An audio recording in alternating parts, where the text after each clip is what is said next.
Hello friends, welcome back to the channel. Today's topic is difference between bookkeeping and accounting. This is a very interesting topic guys. आज हम ये पढ़ने वाले हैं कि bookkeeping क्या होता है, accounting क्या होता है, इन दोनों में differences क्या होते हैं. This is a very important question also from the perspective of class 1 accounts. So हम ये पढ़ने वाले हैं, बट इससे पहले मैं आपको एक बात बताना चाहूँगी कि इस सीरीज़ का जो प्लेलिस्ट में सबसे पहला लेक्चर पड़ा हुआ है that is the basics of accounting, meaning of accounting, जिसमें मैंने आपको क्लियर किया था, वो ज़रूर देखें क्योंकि अगर आपको वो पता है तो इसको समझने में आपको और ज़्यादा आसानी हो जाएगी।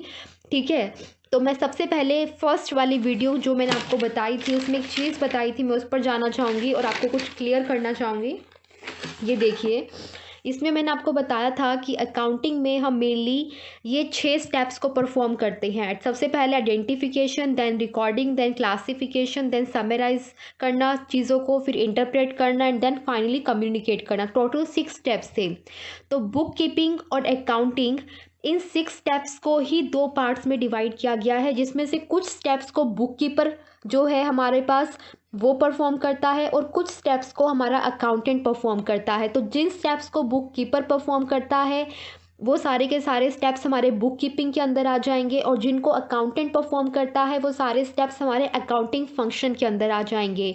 तो सबसे पहले मैं आपको बताना चाहूँगी आइडेंटिफिकेशन, रिकॉर्डिंग और जो हमारे पास क्लासिफिकेशन होता है, यहाँ तक का जो काम होता है ये कौन करता है? ये करता है हमारा बुक कीपर। कौन करता है? Book keeper. और इसीलिए ये तीनों फंक्शंस बुक कीपिंग फंक्शंस के अंदर आते हैं, और बाकी के बचे 3 हमारे किसके अंदर आते हैं? बाकी के 3 हमारे अकाउंटिंग फंक्शन के अंदर आते हैं। ठीक है, तो चीज़ों को, ट्रांजेक्शन्स को आइडेंटिफाई करना कि कौन सी ट्रांजेक्शन फाइनेंशियल है या नॉन फाइनेंशियल है, तो उसको आइडेंटिफिकेशन करना ट्रांजेक्शन्स को कि फाइनेंशियल अलग निकालना और नॉन फाइनेंशियल अलग निकालना, और उसके बाद फाइनेंशियल ट्रांजेक्शन्स की रिकॉर्डिंग करना, और फिर जाकर क्लासिफिकेशन करना by the preparation of ledger account. ये तीनों चीज़ें हमारी किस में आएंगी? ये आएंगी हमारी बुक कीपिंग के अंदर। और क्लासिफिकेशन करने का जो नेक्स्ट स्टेप होता है समराइज करना और इंटरप्रेट करना चीज़ों को, और फिर कम्युनिकेशन करना to the parties, to the managers and the outsiders, ये तीनों स्टेप हमारे किस में आएंगे? अकाउंटिंग फंक्शन के अंदर। तो ये होते क्या है और मैंने इनको डिटेल में आपको समझाया है। फर्स्ट और सेकंड 2 ही पार्ट आए हैं अभी तक इस वीडियो में, मतलब इस प्लेलिस्ट में अभी तक 2 ही पार्ट्स आए हैं, फर्स्ट और सेकंड पार्ट। दोनों पार्ट्स को देखो, ये सारी चीज़ें अच्छे से समझ आ जाएंगी आप लोगों को। ठीक है, कि क्या होता है और क्या नहीं होता है। होप सो आपको जितना मैंने अब तक बताया वो क्लियर हुआ है। अब हम पढ़ेंगे मीनिंग। सबसे पहला जो बेसिस है डिफरेंस का वो है मीनिंग का बेसिस। तो मीनिंग में क्या लिखा हुआ है इन लोगों ने? बुक कीपिंग में क्या लिखा है? It is an art of, ये आर्ट है किस चीज़ का? Recording the financial transactions in books of account. क्या करने का? फाइनेंशियल ट्रांजेक्शन्स को बुक्स ऑफ अकाउंट में रिकॉर्ड करने का ये आर्ट है। ठीक है, तो इसका जो स्कोप होता है, इसका जो स्कोप होगा वो वही होगा, आइडेंटिफिकेशन करना, रिकॉर्डिंग करना और चीज़ों को क्लासीफाई करना। ये तीनों एक्टिविटीज़ हमारी बुक कीपिंग फंक्शन के अंदर परफॉर्म की जाएंगी। ठीक है, और अकाउंटिंग क्या होता है? अकाउंटिंग होता है refers to the process of summarising, interpreting and reporting the important information about the business. अब आपने ये चीज़ कर ली, क्लासिफिकेशन तक आपका हो गया, आपने ट्रांजेक्शन्स को क्लासीफाई कर दिया, सिमिलर नेचर की ट्रांजेक्शन्स को एक सेपरेट अकाउंट में आपने रख दिया है। उसके बाद ये स्टेप परफॉर्म करने के बाद जो नेक्स्ट स्टेप होगा वो अकाउंटेंट परफॉर्म करेगा। कौन परफॉर्म करेगा? अकाउंटेंट। और इसीलिए वो अकाउंटिंग फंक्शन के अंदर आएगा। और अकाउंटेंट क्या करेगा? चीज़ों को समराइज करेगा। समराइज करने का मतलब क्या बताया था? कि कंसाइज फॉर्म में प्रेजेंट करना, ताकि चीज़ों को अच्छे से समझ पाए जो हमारे इंसाइडर्स होते हैं, जो मैनेजर्स हैं, वो अच्छे से चीज़ों को समझ पाए, उन्हें पता चले कि क्या हुआ है पूरे साल में, क्या ट्रांजेक्शन्स परफॉर्म हुई हैं। और फिर उसके बाद चीज़ों को इंटरप्रेट करना। इंटरप्रेट करने का मतलब क्या होता है? चीज़ों से एक कंक्लूज़न निकालना। जितनी बिजनेस ट्रांजैक्शंस हुई हैं उनसे कंक्लूज़न निकालना कि एक्चुअल प्रॉफिट हुआ है या लॉस हुआ है, कितना हुआ है, और फाइनेंशियल पोजीशन जो है कंपनी की क्या रही है, उसे हम बोलेंगे इंटरप्रिटेशन करना रिजल्ट्स की। और उसके बाद जो फाइनल आपकी पोजीशन रही है या प्रॉफिट लॉस जो भी रहा है उसको कम्युनिकेट करना या रिपोर्ट करना, किसको? किसको करोगे? इनसाइडर्स को भी और आउटसाइडर्स को भी। इनसाइडर्स में कौन आएंगे? मैनेजर्स आएंगे, और आउटसाइडर्स में आपके creditors, investors, government, various parties आएंगी, जो कि हम फर्दर डिस्कस करेंगे इन द नेक्स्ट वीडियोस। ठीक है, तो पहला पॉइंट डिफरेंस का क्लियर हो गया। बुक कीपिंग और अकाउंटिंग में मेनली आपको स्कोप से याद रखना है कि कौन कौन सी एक्टिविटीज़ बुक कीपिंग के अंदर परफॉर्म की जाती हैं और कौन कौन सी एक्टिविटीज़ अकाउंटिंग के अंदर परफॉर्म की जाती हैं। तो first three, identification, recording, classification, book keeping के अंदर आएंगी। समराइज करना, चीज़ों को इंटरप्रेट करना और रिपोर्ट करना अकाउंटिंग के अंदर आएंगी। ठीक है, तो मतलब क्लियर है। अब सेकेंड पॉइंट ऑफ डिफरेंस है हमारे पास स्टेज। स्टेज क्या कह रहे हैं? That it is the primary stage of whole accounting process, कि जो पूरी अकाउंटिंग प्रोसेस है उसका जो पहला स्टेप होता है वो होता है book keeping. Obviously book keeping होगा, क्योंकि जब तक आप ये पहले 3 स्टेप परफॉर्म नहीं करोगे आप आगे कैसे मूव कर सकते हो। So this is the first step. पूरा अकाउंटिंग की प्रोसेस का जो पहला स्टेप होता है वो क्या होता है? Book keeping. और बुक कीपिंग जहाँ पे ख़त्म होता है वहाँ पे अकाउंटिंग स्टार्ट होता है। It is the secondary stage of whole accounting process as accounting starts where book keeping end. जहाँ पे बुक कीपिंग ख़त्म होगा वहाँ पर अकाउंटिंग स्टार्ट होगा, इसीलिए ये सेकेंडरी स्टेज है और ये प्राइमरी स्टेज है। ठीक है, नेक्स्ट पॉइंट ऑफ डिफरेंस क्या है? Nature of work. The work performed under book keeping is clerical in nature. Clerical क्यों बोला गया है इस काम को? क्योंकि यहाँ पर आप क्या करते हो, चीज़ों को सिर्फ आइडेंटिफाई और रिकॉर्डिंग कर रहे हो, कोई भी अपनी स्किल्स का यूज़ नहीं कर रहे हो कि अपनी जो आपकी क्रिएटिव माइंड है, जो आपकी क्रिएटिव स्किल्स हैं, आप उनका यूज़ नहीं कर रहे हो। You just have to record the things, you just have to record the transactions. जो फाइनेंशियल ट्रांजेक्शन्स है सिर्फ उनकी रिकॉर्डिंग की जा रही है, तो the work is clerical in nature. But इस जो हमारा अकाउंटिंग का फंक्शन होता है वो क्लैरिकल नहीं होता। वो कैसा होता है?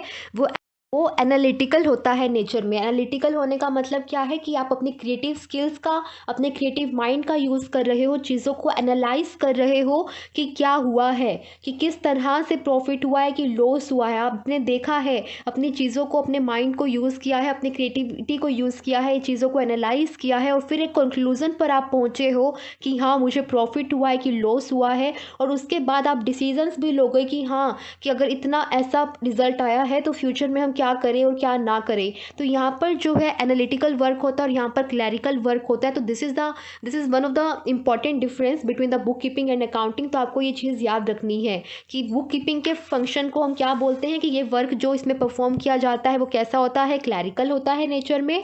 और ये वाला वर्क कैसा होता है? एनालिटिकल। एनालिटिकल क्यों होता है? क्योंकि यहाँ पर आप चीज़ों को एनालाइज करते हो और उसके बाद एक कंक्लूजन पर पहुँचते हो। ठीक है, तो ये हमारे पहले 3 डिफरेंसेस हो गए। आई होप सो कि आप इसे समझ रहे हो, आपको क्लियर हो रहा है। कोई कन्फ्यूजन रहता है तो चीज़ों को दोबारा देखना, वीडियो को दोबारा देखना, आपको क्लियर होगा।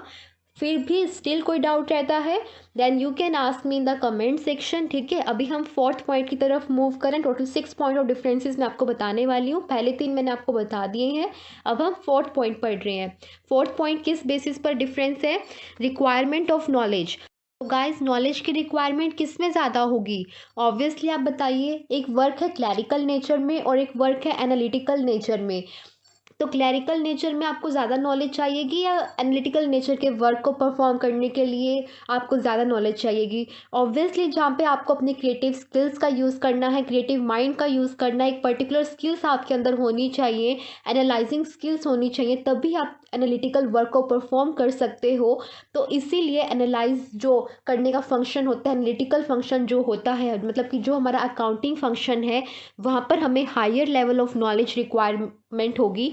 पर हमारे दूसरे फंक्शन को परफॉर्म करने के लिए, जो कि बुक कीपिंग का फंक्शन है, वहाँ पर जो हमारी नॉलेज की रिक्वायरमेंट है वो उतनी नहीं होगी। क्यों उतनी नहीं होगी? क्योंकि वहाँ पर हमें सिंपली चीज़ों को रिकॉर्ड करना होता है। हमें वहाँ पे उन्हें एनालाइज नहीं करना कि ऐसा क्यों हो रहा है, और अगर ऐसा हो रहा है तो क्या रिज़ल्ट होगा, और ऐसा रिज़ल्ट आएगा तो क्या एक्शन लेना चाहिए।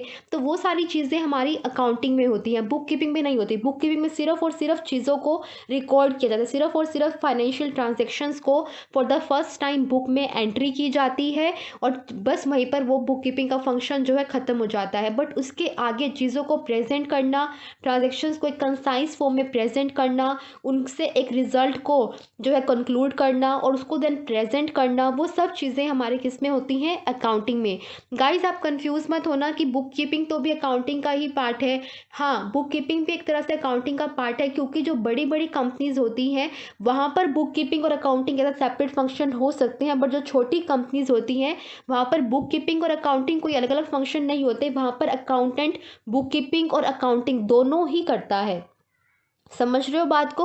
अकाउंटिंग गाइस आपकी एक ब्रॉडर टर्म है, क्योंकि सबसे पहले जब मैंने आपको अकाउंटिंग का मतलब बताया था तब मैंने आपको बुक कीपिंग और अकाउंटिंग दोनों ही मिलकर आपको एक डेफिनेशन वहाँ पर बताई थी कि वो टोटल जो है 6 एक्टिविटीज़ थी जो पूरी अकाउंटिंग प्रोसेस में परफॉर्म की जाती हैं।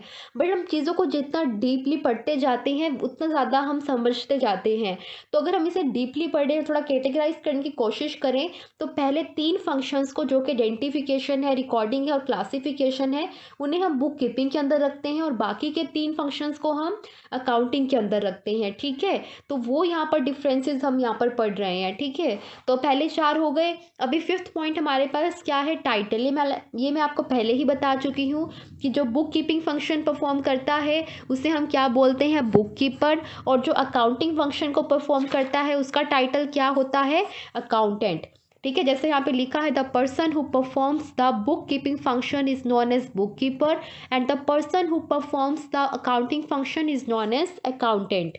ठीक है, टाइटल के बेसिस पर ये डिफरेंस था कि जो बुक कीपिंग फंक्शन परफॉर्म करेगा उसको क्या टाइटल होगा और जो अकाउंटिंग फंक्शन परफॉर्म करेगा उसका क्या टाइटल होगा। ठीक है, तो ये था हमारे पास। लास्ट पॉइंट ऑफ डिफरेंस क्या है, ऑब्जेक्टिव, कि हमारा बुक कीपिंग का मेन ऑब्जेक्टिव क्या रहता है और अकाउंटिंग का मेन ऑब्जेक्टिव क्या होता है। तो बुक कीपिंग का जो ऑब्जेक्टिव है वो सिंपल है कि चीज़ों को एक प्रॉपर फॉर्म में, एक सिस्टमेटिक वे में क्या करना, रिकॉर्ड करना, ताकि अकाउंटिंग का फंक्शन अच्छे से परफॉर्म किया जा सके। क्योंकि अगर आपकी चीज़ें ज़रा सी भी इधर से उधर रिकॉर्ड हुई तो पूरा का पूरा बुक कीपिंग फंक्शन तो गलत होगा ही होगा और अकाउंटिंग भी गलत हो जाएगा। क्यों? क्योंकि जो चीज़ें क्लासीफाई की जा रखी हैं, जो थर्ड स्टेप परफॉर्म करा हुआ है, उसी के बेसिस पर ही हमारे पास यहाँ पर 4th स्टेप परफॉर्म किया जाता है। जो ये 3rd स्टेप है इसके बाद डायरेक्टली 4th स्टेप पर जाया जाता है।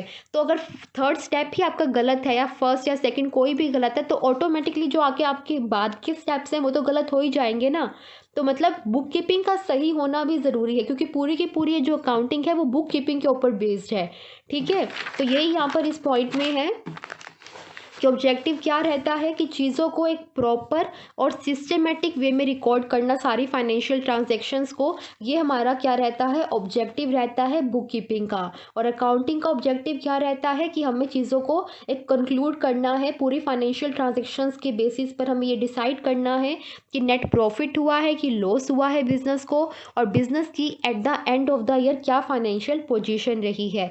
ठीक है, तो ये हमारा मेन ऑब्जेक्टिव रहता है किसके अंदर, अकाउंटिंग के अंदर।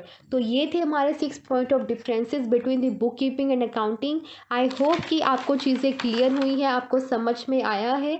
अगर आपको वीडियो अच्छी लगी सो प्लीज़ गाइस वीडियो को लाइक करना ना भूलें, अपने फ्रेंड्स के साथ ज़रूर शेयर करें ताकि उन्हें के कंसेप्ट्स भी क्लियर हो जाएं। अगर आपके क्लियर हुए हो तो प्लीज़ उन्हें भी हेल्प करना और उनको भी क्लियर करने में चीज़ों को हेल्प करना। ठीक है, और प्लीज़ इसको सब्सक्राइब करिए मेरे चैनल को, क्योंकि अगर मैं न्यू वीडियो डालूंगी इसके बाद जो हमारा नेक्स्ट टॉपिक होगा तो उसकी जो नोटिफिकेशन आपको नहीं आएगी अगर आप चैनल को सब्सक्राइब और बेल आइकन पर प्रेस नहीं करते हो। So please press on the bell icon and do subscribe to the channel, do like the video, keep sharing it with your friends. Thank you guys, bye bye.